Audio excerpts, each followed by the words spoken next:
Hey guys, welcome to Under the Arch Sports. I'm Eric Hobbs. It's time to talk about Mizzou's first loss of the season, falling to the LSU Tigers. First, I need you guys to go ahead and subscribe to our YouTube channel and find us on Facebook, Instagram, and on X. And yeah, guys, lighting a little different. The ring light is pretty much done with.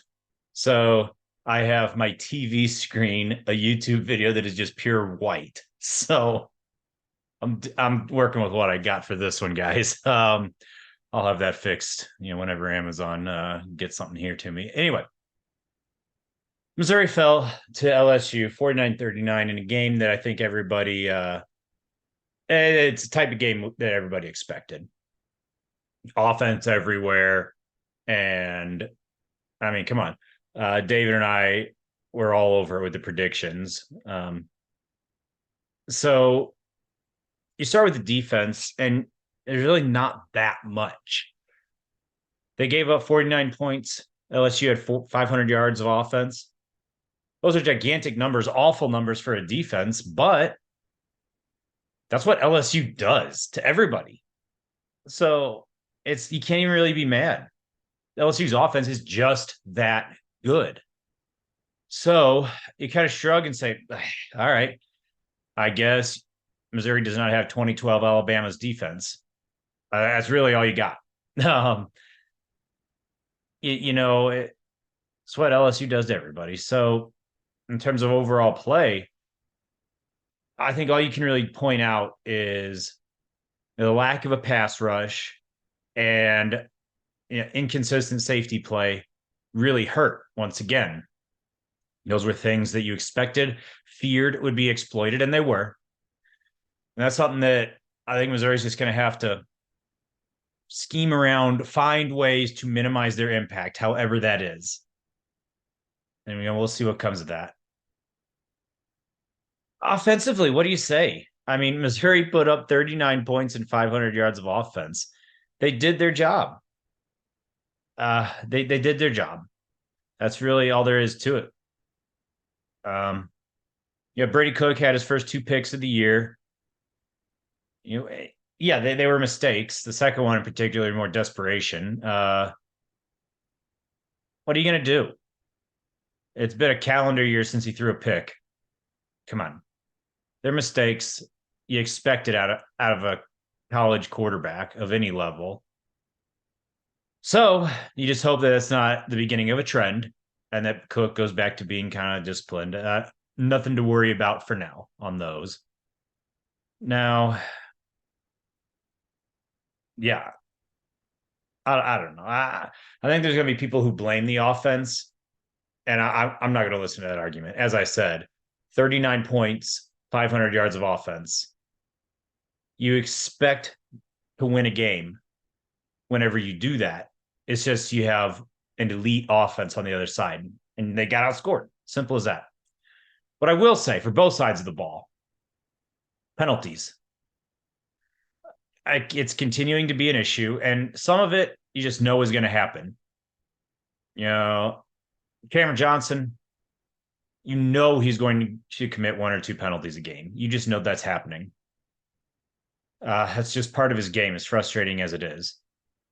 Connor Tollison, though, you've come to expect a snap infraction at some point in every game, and that's stunning. I don't get it. I don't know if he's just nervous and fidgeting before a play. It can't happen. That's the type of mistake that you have maybe one time in a season, maybe one time in a career. I don't know what to say, except it has to stop. I think at tight end for Missouri, Brett Norfleet has to be your guy. Stevens, I think he played his way out of a bunch of playing time yesterday with just inability to catch football. It's as simple as that. So, what are you losing if you just tell Norfleet to go out there? I don't think you lose anything. Maybe a little bit on blocking, but it's not like you had an elite tight end run blocker to begin with. So I just roll with Norfleet and even Harris. I'd go with your two young guys as your top two. Just look to the future. And last thing, Luther Burns nuts. Um, he coming into the LSU game, there were some people giving him some fringe Heisman talk. That's not going to happen. Let's be honest. But I don't know how he's not on the short list for the Biletnikoff, the nation's best receiver. He leads the nation in catches, in yards, and I believe his yards per catch. Uh, one of those is one of those, like, but catches and yards. He is number one in the country, and he's electric. We all know this. He had more catches and more yards than Malik Neighbors. Didn't have yards per catch, but still, the guy's electric. Get the hype train going for him for the Biletnikoff, and hey, get the hype train going for him for Heisman next year. So I think he might be like one of the 5 or 6 leading guys next year. Now, all of this to say, Missouri still has everything in front of it that it could have hoped for. What did they lose by losing this game? Well, they lost out on an undefeated season. They lost out on probably the college football playoff. Well, these are not things that anybody in their right mind expected Missouri to have, right?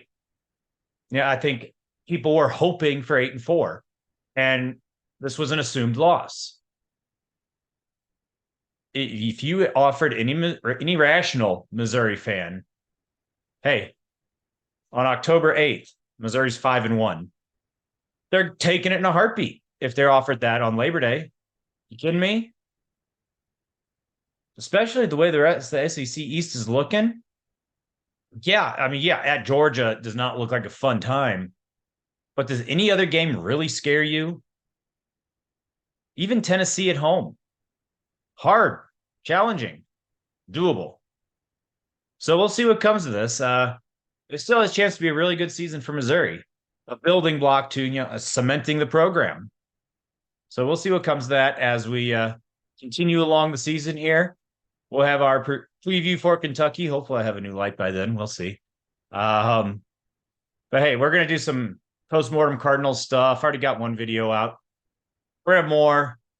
City SC on a break. They're coming back. Blues are about to start up. It's gonna be busy. If you want to keep up, keep tuned in to Under the Arch Sports. Thank you for watching.